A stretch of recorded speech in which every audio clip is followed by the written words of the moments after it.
The world has always been a weird and wonderful place, and I've found that lately it's becoming a lot more weird than it is wonderful. I find people are trading authenticity and uniqueness for whatever it might be that gets them accepted into the world. Beauty and success might be wonderful things if that is what you truly have going on. However, I think that being who you are has plenty of beauty and success in that. People seem to think that success requires lots of money and travel, when really success is happiness. Success is doing the work, the hobbies, spending the time with family that you want to spend, and being the person that you are, representing yourself as the person that you are, rather than putting on this facade, a mask that shows some version of you that the world will take on board. People trade doing the things that they want to do for doing what the world wants you to do, and that sends you down a trail of conformity, sends you down a trail of pleasing the next person rather than pleasing yourself and the people under your own roof. I don't think that any of that needs to be traded. I think that more of that is valuable, much more valuable than anything else that we do in our life. You need to be you, and you need to not let a computer screen tell you that you are falling short of the mark. The mark is wherever you're shooting for, and you should shoot straight for that. Being an actor, I've found that most people, instead of trading experiences that they've had, they want to trump the next person with, well, I have done. And even in the nasties of the world, people still want to trump the next person. Someone's had a horrible thing happen to them. Oh, well, I've had. Never mind all of that. Why don't we allow people to have what they've had? We can share, we can console, and we can move forward as the people that we are destined to be, not the people that the world tells us to be. My opinion on social media is we have so much education and so much power at our fingertips to literally do anything we want. We have so much opportunity in this generation, and or with what we have with being able to text people from different countries or look up different things, or if we don't know something, learn it straight away. And instead we use it sort of for good, but we still use it sort of for bad. It messes up our mind in a sense of, like, you know, you see a persona of a certain type of family or role model or influencer, and you think that's what life has to be, when reality it doesn't, and it makes you more insecure, or you might think that you're insecure because this person has, you know, the best physique out, when reality you're just an average person, you know, just like everybody else, and there's nothing wrong with that. And social media sort of takes the beauty out of, like, the natural beauty out of it, because it makes you think that you have to look like Kim Kardashian, or you have to look like Chris Hemsworth, and it's like, it just, you don't have to. So I feel like with social media and that, people should really just accept that they can be who they are, embrace who they are, and don't have to actually worry about what people say or think about them. Otherwise you're not going to really get anywhere with that. You should just be yourself, do what you want to do, and as long as it makes you happy and puts a goal for you in the future, just who cares what other people think about that. I think that social media is a really good kind of invention, and I think it's something, like, to a lot of people's dismay, something that is actually really helpful and has actually connected a lot of people. But in saying that, I think social media especially has the power to kind of be a catalyst for a lot of amplified negative emotions. And when I talk about negative emotions, I mean especially shame. And I think shame is an emotion that is very dangerous to the individual and communities. I think that people look to social media sometimes as a moral compass of sorts.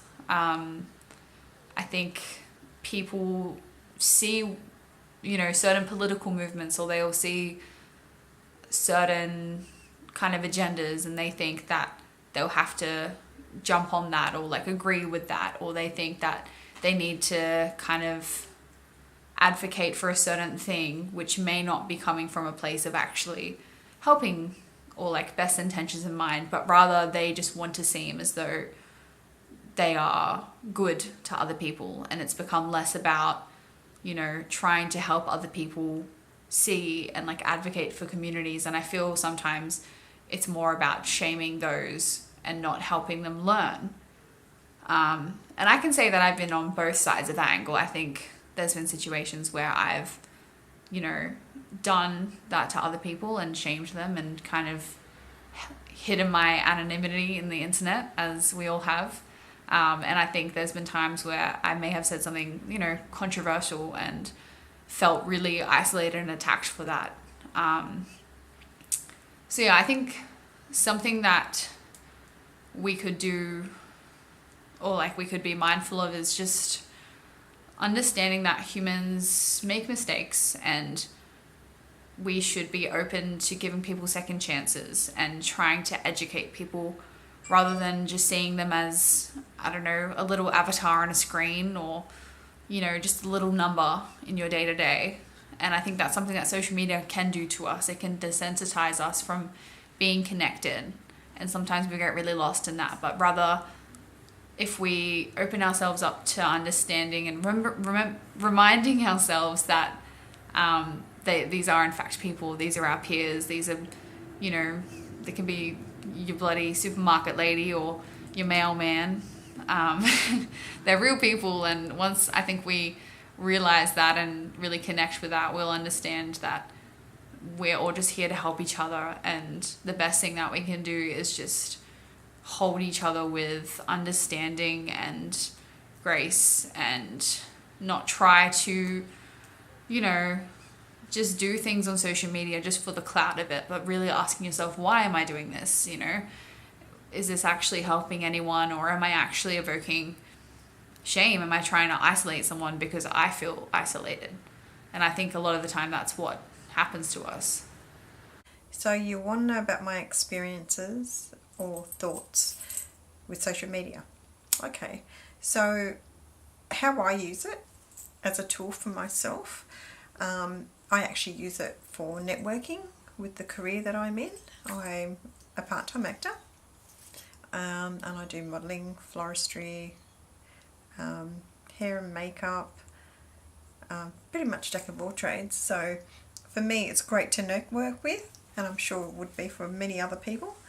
I love it for networking because I do find a lot of my work on social media sites, you know, your Facebook, your Instagram, or you know, you got your Twitter and all that. I don't actually use all of those platforms, I only use two main ones. And networking also on there, it's all word of mouth, so I'm able to network through the social media, which makes it easier to join pages and so forth, and just leave a quick message there so everyone knows what I'm all about and what type of work I'm looking for, which has been amazing for me. You know, all at your fingertips. Yeah, and how it's used for other people in general would be, so mainly the elders. I love the fact that elders can get on there. I know my dad didn't like social media. He's like, what's this Facebook thing, you know, or Bookface he called it, which is pretty funny. Being Maltese background, they do twist a lot of words back to front. So when I bought him a little iPad, gave it to him, and I said, oh, we'll put you on Facebook, and he goes, what's this Bookface thing? You didn't really want it. And after a few weeks, he's like, ring me up, can you come and do this Bookface thing? And I can absolutely say that he's on it pretty much every day, looking at his snooker videos, because he's into snooker. He's pretty good at snooker, goes and does a lot of tournaments around here and there, and he's a member of Winnie League's club and loves his snooker, so he'll look at those things there. And he connects with a lot of people from his family who are overseas in Malta, Canada, and local, of course. And you know, it's great for him, because it's, you know, normally you would think, oh, I'd have to get on a plane to go see those people, or take a drive up, you know, a few hours. He's got another brother and sister-in-law that he goes to see, but is unable to do that all the time.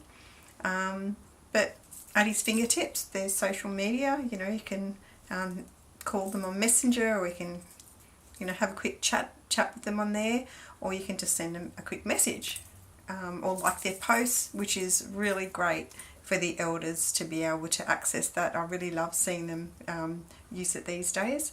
But we need to also remember that with all these great things at our fingertips, it's a quite powerful tool that we have, and we need to remember that not everything that we see on social media is absolutely correct and the truth, and there have been many times that I've actually encountered myself, a lot of fakeness and untruth, and that's okay. People will end up finding out the truth, and that's all great. But then there's the other people that'll look at it, like the younger generation, and think, oh wow, they're doing this or they're doing that. And I think it overstimulates their brain a little bit too much, and they feel that they have to be in line with these people who are, maybe making up this fake stuff, or, you have to have this, or you have to have that, or you have to be rich, or you have to have blue hair, or you have to have things that are quite expensive for someone to like you. But that's all not true.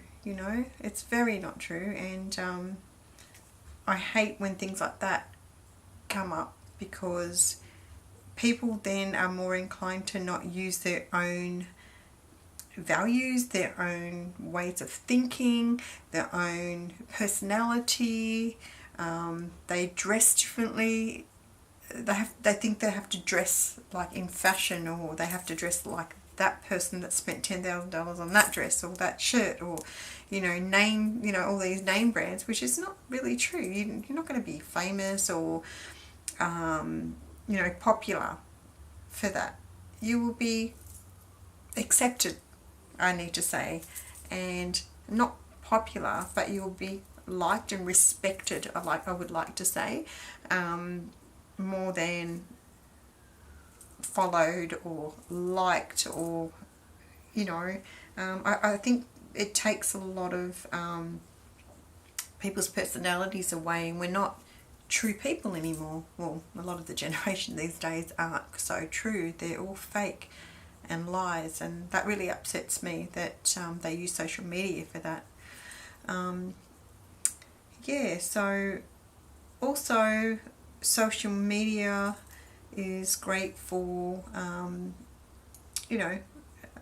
getting good job interviews, connecting with friends, Googling something that you don't know about and getting access to that straight away. I mean, how great is that? Oh, I don't know what this means, let's just Google it, right at your fingertips. How amazing is that to have?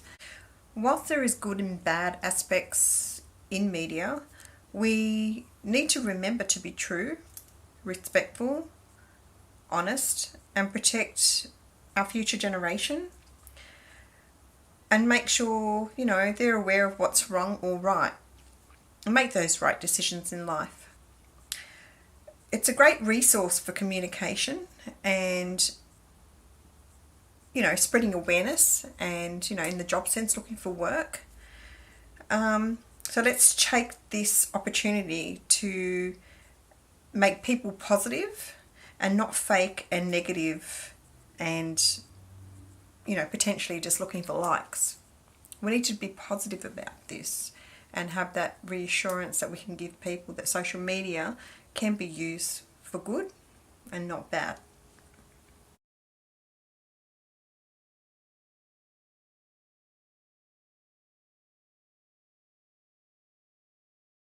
Are bare bones.